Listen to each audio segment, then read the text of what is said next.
Okay, so hello and welcome to a really quick little video just explaining some of the different Shopify modes that are available in Wrath. And this is going to be based off the post that my colleague Nicholas B2 posted the other day in the announcements channel, which just runs through the different modes and it's a pretty good breakdown, but I understand there was a little bit of confusion. So I thought I'd just make a video sort of going through the theory as to why we suggest different modes on different sites and explaining and clarifying which sites to use each mode for.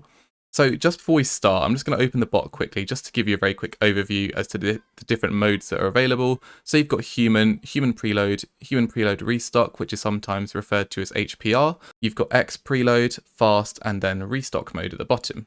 So I'm just going to go over to Google Chrome and open up a little flowchart that I made earlier. So there's quite a lot going on here. I'll just sort of simplify it by starting in the middle. So we'll start with the drop type. So are you going for an initial drop? i.e., are you waiting for a shoe to drop for the first time on the website? Or are you going for a restock after the drop has already occurred? So let's just start with the initial because that's what most people will be running. If we go to the top, what we're looking at is a situation in which a site doesn't have a password page. It's got other items in stock. This doesn't refer to the actual item which you're trying to cop, but other shoes, for example, which are present on the website. The site may or may not have checkpoint, and there is expected to be bot protection on that website. So in a situation like this, you would typically want to be using X preload, and you would want to be using this on websites such as Kith, Undefeated, Concepts, Haven, Livestock, and Shoe Palace. Now for Shoe Palace, just be aware that in certain situations, you may wish to use human preload restock mode.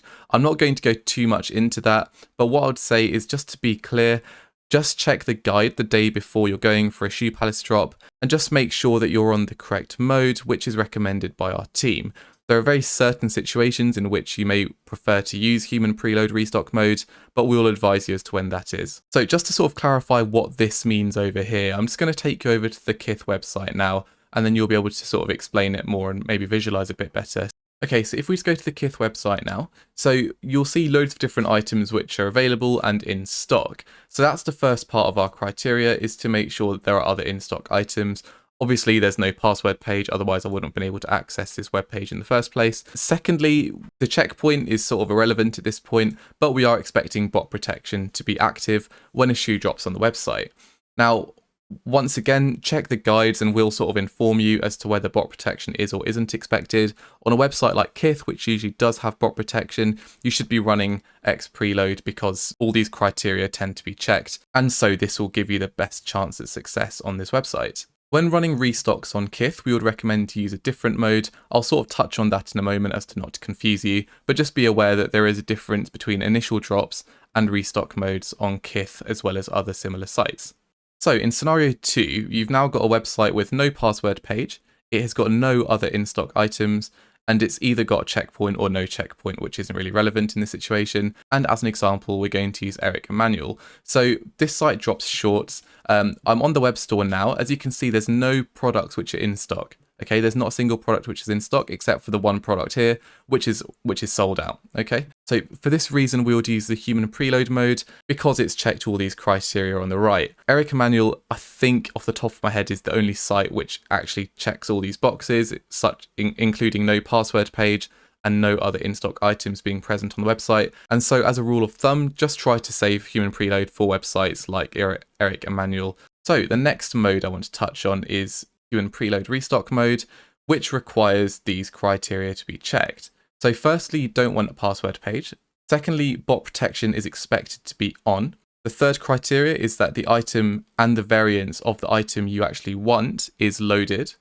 And finally, this is a website which usually loads a checkpoint a couple of minutes before the item actually drops. So in this situation, what you would want to do is you actually want to use human preload restock.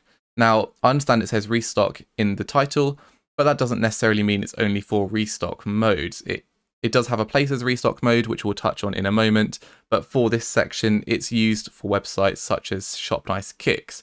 The reason for this is because when an item is about to drop on Shop Nice Kicks, the actual item as well as its variants actually get loaded beforehand.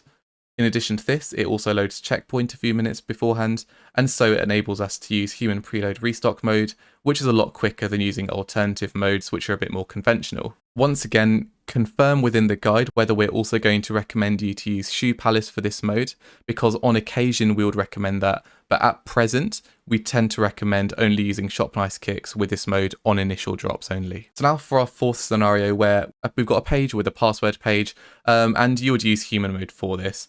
Undefeated sometimes drops with this on really big drops, and those are sort of websites you basically want to be using human mode on, which is only those with a password page. Now, the final mode is fast, and to be completely honest, this is a mainly redundant mode at present, and the reason is because so many websites drop with bot protection these days that on very few occasions you'll be finding yourself botting a website without bot protection. If you find a website does drop without bot protection, then feel free to use fast mode.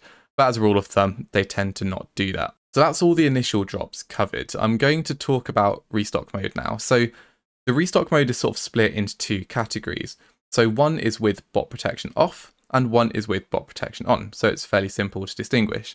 So in the first scenario, you've got a page where the items and variants are loaded. So for example, on Shop Nice Kicks here, where you've got the item and you've got all the variants, which are the sizes, all loaded up. You've also got no bot protection. And in this situation, you would just run restock mode. So you can also run restock mode on Kith and Undefeated, but you want to do that for more long-term restocks. So Kith and Undefeated tend to keep their bot protection on for the first 10 to 45 minutes following a major drop. After that time, then they do tend to drop bot protection, and at that time you can run restock mode. Now, if you're trying to run restock straight after a bot protected drop, and the bot protection is still active, which it tends to be, as I said earlier, between 10 and 45 minutes for Kith and Undefeated, you want to be using human preload restock mode. Okay, and you want to be using this when the bot protection is on. There's a few nuances and differences with the different restock modes. Make sure you watch over that segment a couple of times so you're very clear on which mode to use when, as it can get quite confusing and it does depend on the situation and timing of the website.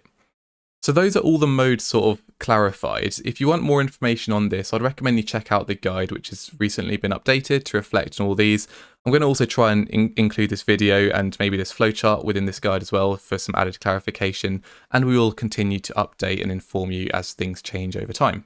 As always, if you've got any questions or concerns at all, feel free to make a ticket. But otherwise, thank you so much for watching and best of luck in the next Shopify drop.